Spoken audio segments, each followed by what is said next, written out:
Je suis un enfant du Sahel et tout comme Malcolm X, je ne mâcherai jamais mes mots pour faire plaisir aux moutons merdés de l'Afrique ou aux loups sauvages de l'Occident. Et tout comme Malcolm X, j'ai appris à lire entre les lignes de tous ceux qui ont contribué au pillage de ma patrie comme de toute l'Afrique, au nom de la démocratie et des droits de l'homme. Et je ne me laisserai jamais séduire par les beaux mots de la langue de Molière comme les poètes sénégalais. Et je ne me laisserai jamais séduire par les slogans de la démocratie comme du droit de l'homme. Parce que tout comme le capitaine Thomas Sankara, je n'apprécie pas que le néocolonialisme occidental porte atteinte à mon intelligence. Je n'apprécie pas aussi qu'on se paye de ma tête avec un concept bon marché, parce que j'ai dédié plus de 20 années de mon existence à faire des allers-retours à l'école. Même si je pense sincèrement que l'avenir se fonde sur l'éducation, la santé et le bien-être de tous les enfants de l'Afrique, à des milliers de kilomètres de la jeunesse européenne. Même si je n'apprécie pas que les moutons se payent de ma tête avec un programme bon pour un asile psychiatrique.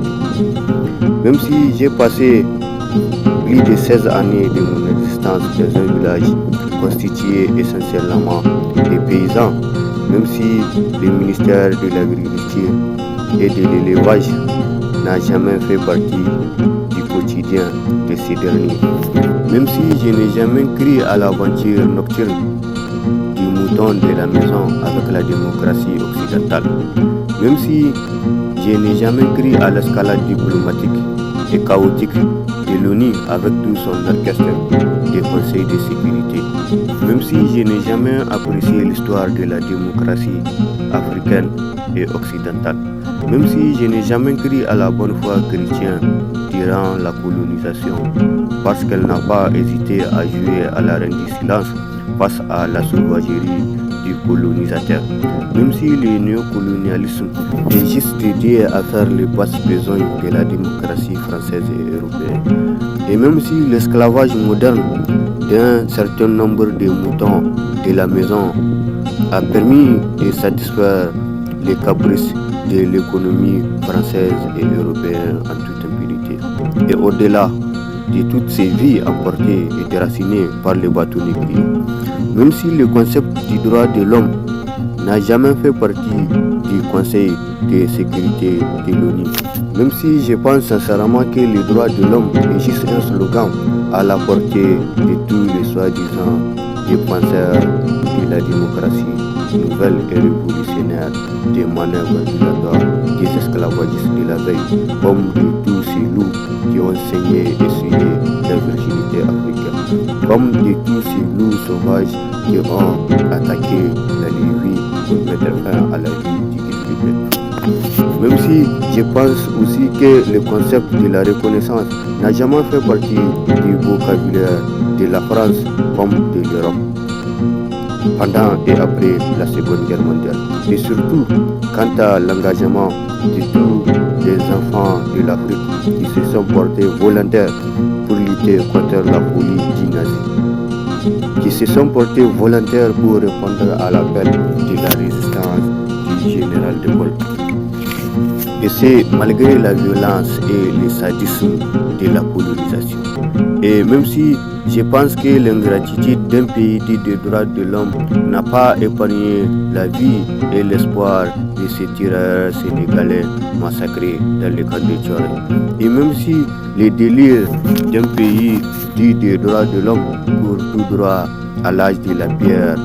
où la France est beaucoup trop naïve pour penser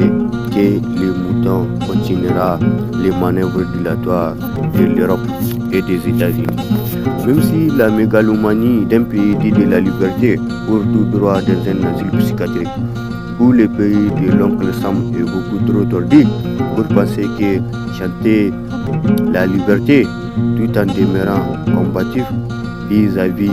de l'islam et des modes de vie islamiques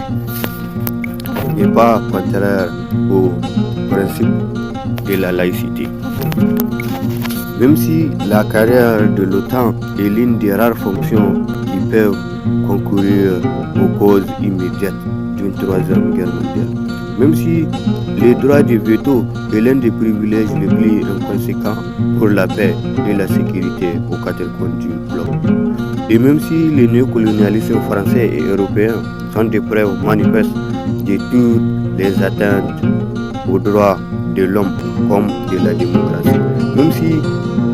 les néocolonialismes français et européens sont des preuves manifestes de l'incapacité notoire de la France comme de l'Europe à cerner les leçons du moral vis-à-vis de la colonisation. Tout comme sur les liens de cause à effet entre les traités de Versailles et la Seconde Guerre mondiale. Car selon une vieille maxime, celui qui oublie son passé est condamné à répéter les mêmes erreurs. Et même si, selon Paul Valéry, dans les regards sur le monde actuel, le passé agit sur le présent avec une puissance comparable à celle du futur.